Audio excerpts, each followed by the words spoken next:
Got it. So I thought I hit it. I didn't hit it hard enough.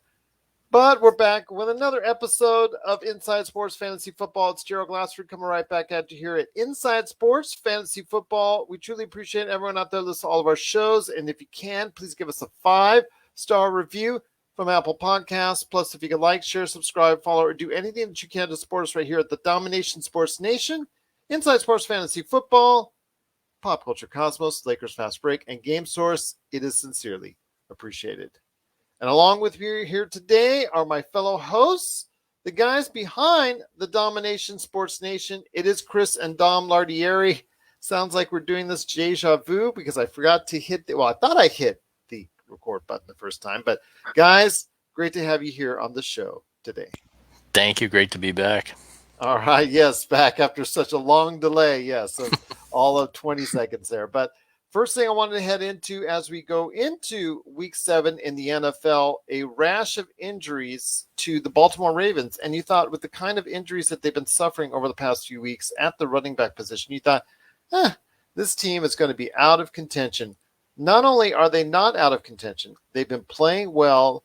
Obviously, Jamar Jackson is still doing a very good job as a dual threat quarterback that he is. But I wanted to go ahead and hit you guys up with this.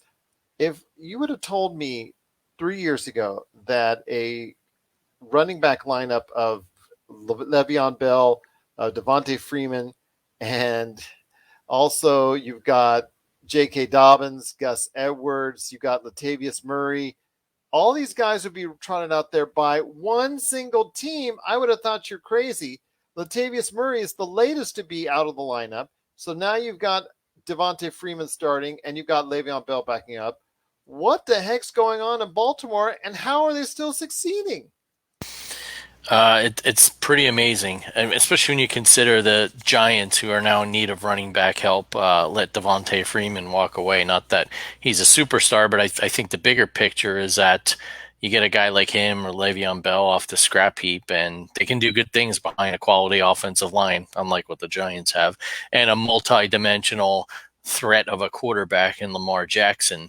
Now, I don't know if there's some sort of curse with running backs in Baltimore this year, but when you're getting down to Freeman and Bell, who've worn a lot of tread on the tires, I think long-term that could be worrisome, but it's a great next man up story. And we had Bell earlier in the season. We took him on a whim, I think in the last round of our draft, thinking he might play eventually. And there are a lot of other guys getting reps in front of him. And now look, he's now the backup.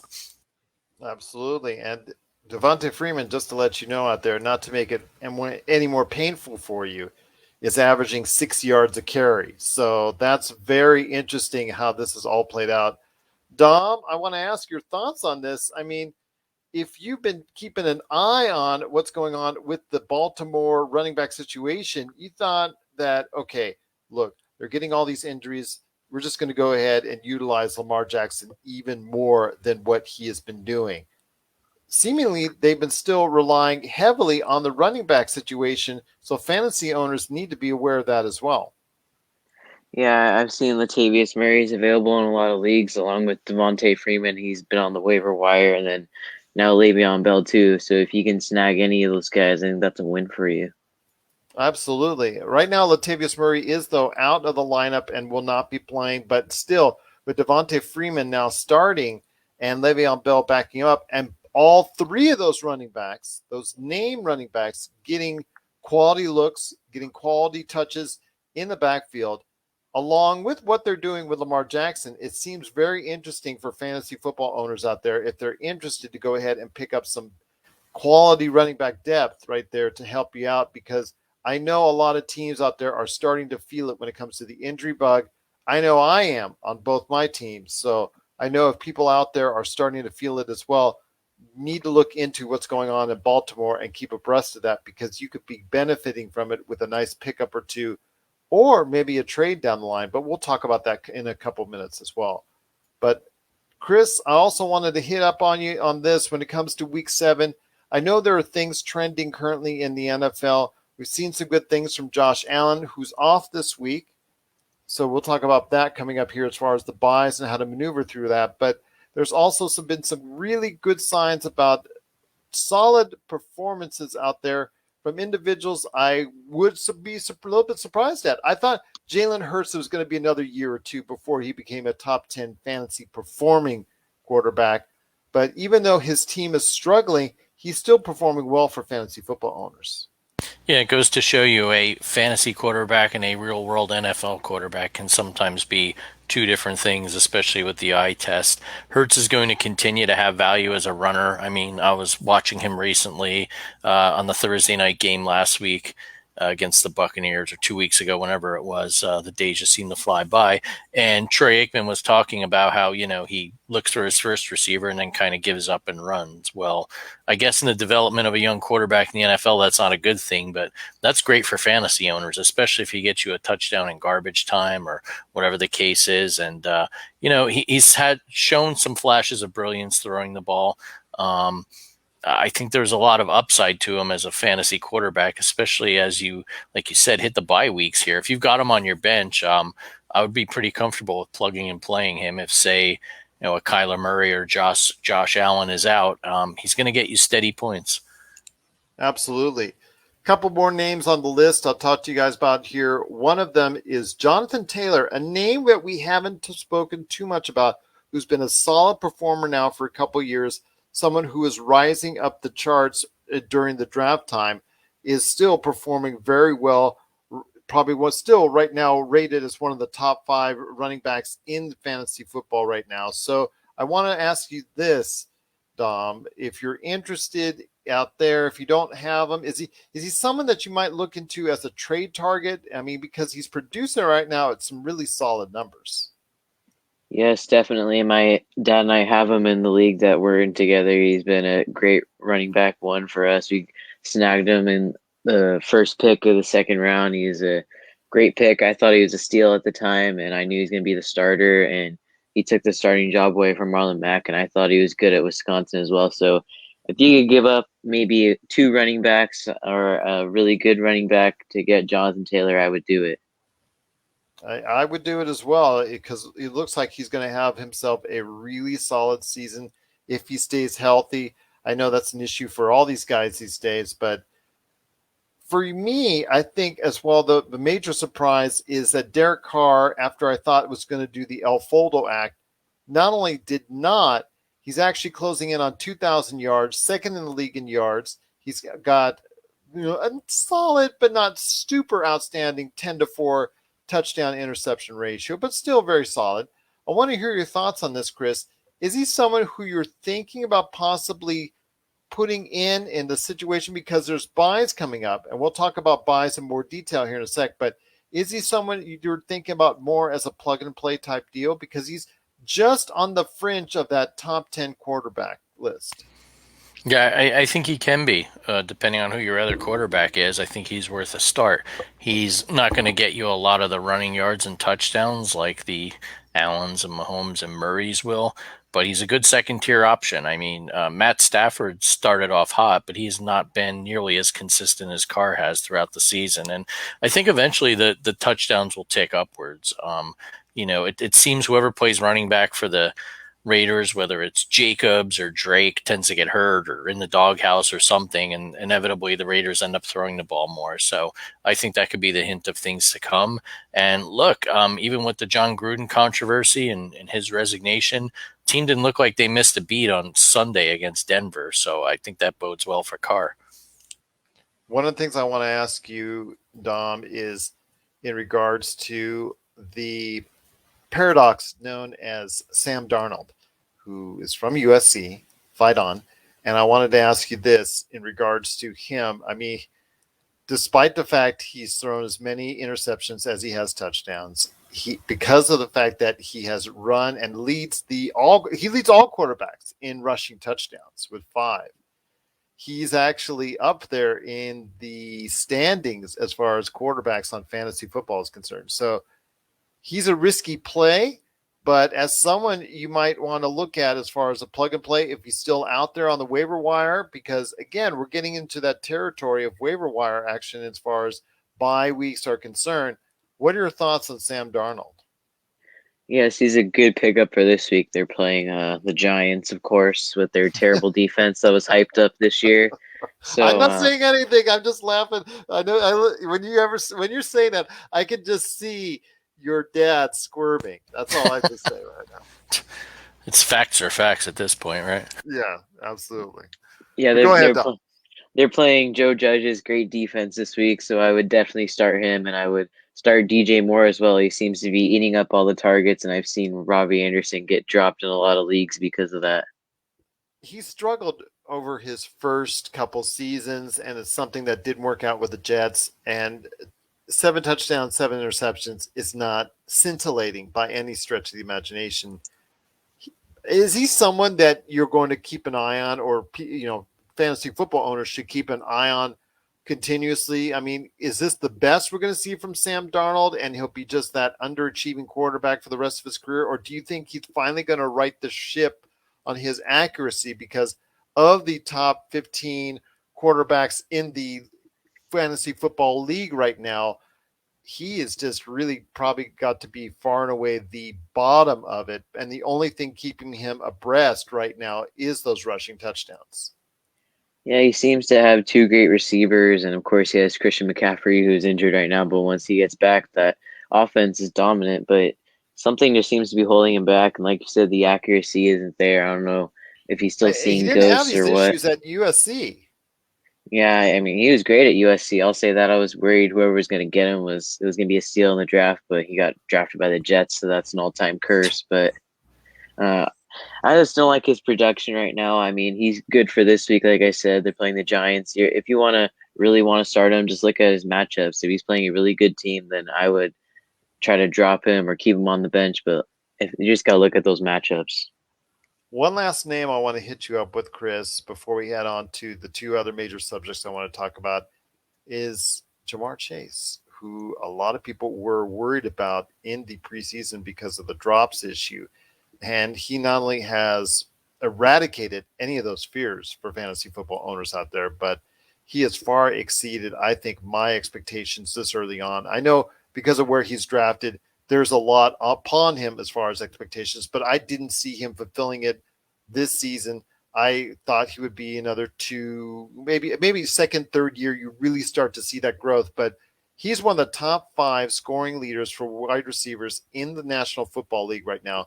And for fantasy football owners, that's got to be a big win. Absolutely, and it goes to show you don't listen to a lot of the noise that comes out there from the NFL media, especially whether it be scouting combine, training camp, a lot of the things off the field. Hats off to Dom here, who watched Chase play at LSU. A lot of people forgot about him last year because he sat out the season, but anytime we watched him play, he caught the ball and scored a lot of touchdowns. So I think that translates well into his NFL career here. I mean, some people were saying he's better than Justin Jefferson, the Vikings' excellent receiver, and I think so far he's exceeded those expectations. Another fact too that helps is he's got his college quarterback Joe Burrow. Let's face it, they've got a rapport of some sort, and it's translated into the NFL. So I remain bullish on Chase. I wish we had him in either of our leagues, but just from our draft spots, it wasn't possible. But I will tell you, we definitely had our eyes on him. So props to you if you own him. And 14 touchdowns and 7 interceptions for Joe Burrow isn't bad. I was hoping, even out coming off the injury, he would do a little bit better. I thought he'd get a little bit more accuracy because he was just so good at LSU. Dom, do you still think it's a development in process and that one day he could become a top flight quarterback in the NFL? Yeah, I've definitely seen spurts from him so far this season. They probably should have beaten the Packers, and honestly, the Bengals have looked really good this season, better than I expected. If you get Joe Burrow, offensive line, which I think the Bengals have executed very well, and you get him some receivers, he still looks like that LSU quarterback, that Heisman winner that we saw in college, and he's starting to look, he's starting to ease into the NFL a little more than we saw in his rookie year, and I think he's going to get better in the NFL. One of the things I do want to talk about, and I'm back here with Chris and Dom Lardieri from the Dom-ination Sports Nation. You got to go ahead and check them out wherever you get your podcasts. That is the Dom-ination Sports Nation. Chris, I wanted to hit you up on this because it is now week 7, and there are several teams now. The Buffalo Bills, the Dallas Cowboys, the Jaguars, the LA Chargers, the Minnesota Vikings, and Pittsburgh Steelers are now all on a bye. Jaguars, I don't think many people have players on that team as far as for their fantasy football team. So I don't think that's a big loss. But obviously, with the success of the Dallas Cowboys, the Bills, the Chargers, who one week look like world beaters and the next look like they're beaten by the world, Minnesota, which has solid performers there, and Pittsburgh as well with Najee Harris.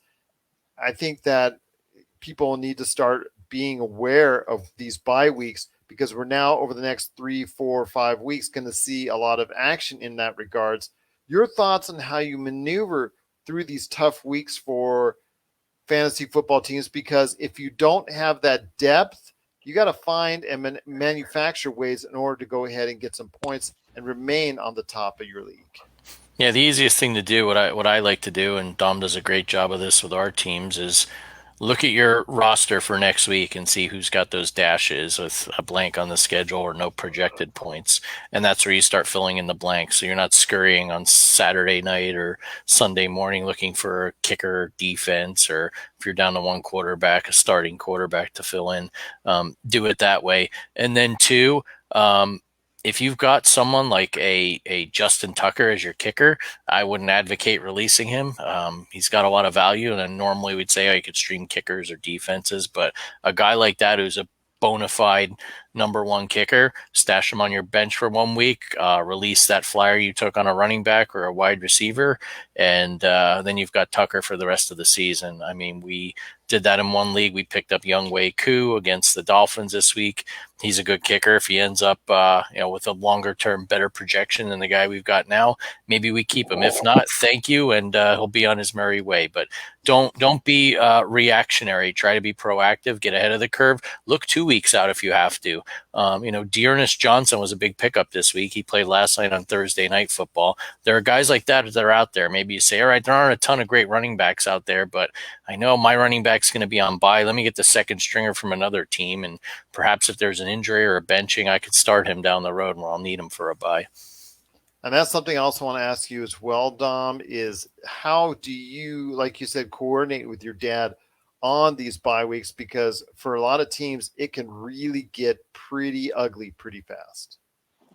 Yeah, like my dad said, play the waiver wire, and then another good usage of bye weeks could be trying to trade as well, because if there's a good player like out there, like James Robinson's on a bye, he's been doing really well with the Jaguars. You could try to trade for him because he's on a bye and he technically isn't playing, so you can't see his performance. So try to trade and use the waiver wire as well.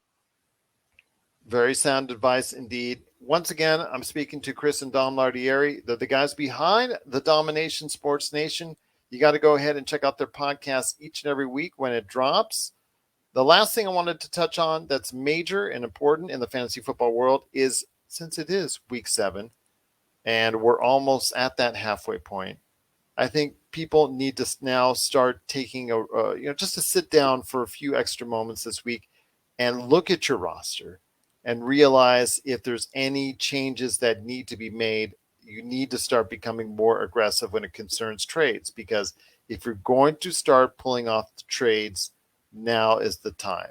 Chris, I want to ask you, as someone who has tried to be aggressive out there in the marketplace before in previous fantasy football leagues, when do you start looking realistically at trades? For me, it's actually in weeks 5, 6, and 7. I think now is as great a time as any, primarily because of the bye weeks. You might be able to, I don't want to say fleece, but maybe get a little more value on your end of the deal. If someone's desperate and you've got a running back on the bench, or you're only using in a flex that you can part with, and maybe you'll get some good value with a strong number 2 wide receiver, or whatever the case may be. So now's the time to do it. And then also too, you'll start to see there will be some teams that are pulling away. I mean, we're lucky in both our leagues. We have 1 loss, but then there's this log jam below us with a lot of teams that are, maybe have 3, 4 losses. They're still in it, but they're not quite out of it yet. But before the wheels come off and they've got to deal with the ramifications of injuries and bye weeks, they may need to make a trade. This is make or break time. I've got some really thin running backs here, and I need a solid number 2 or someone I could play every week.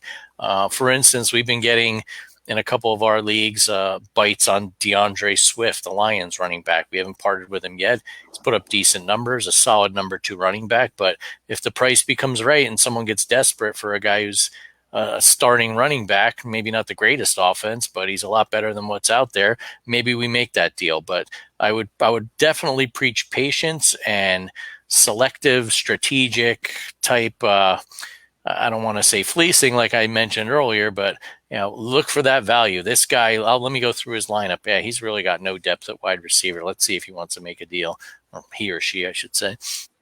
There you go. Dom, I wanted to ask you, this is, again, the time period I think that you need to start looking hard at doing trades, because as the weeks go by and as it gets closer to the trade deadline, it gets harder to pull off those deals because people get more desperate, and the trade that they ask for is a more unrealistic, seemingly, as it gets closer and closer to the trade deadline. Sometimes you get lucky, and like Chris says, you get to fleece, quote unquote, somebody.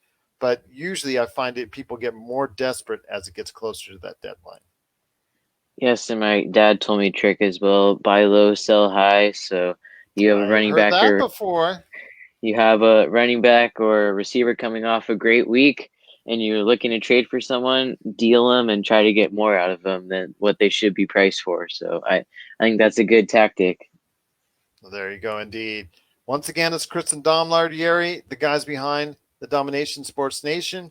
Before we head on out, guys, and before we preview your best matchups for fantasy football owners out there for NFL Week 7, I think I smell it. That's right. I think we're going to be heading down to a certain place. We're going to be going, that's right, to the woof, woof, woof. We're going to be heading to the doghouse.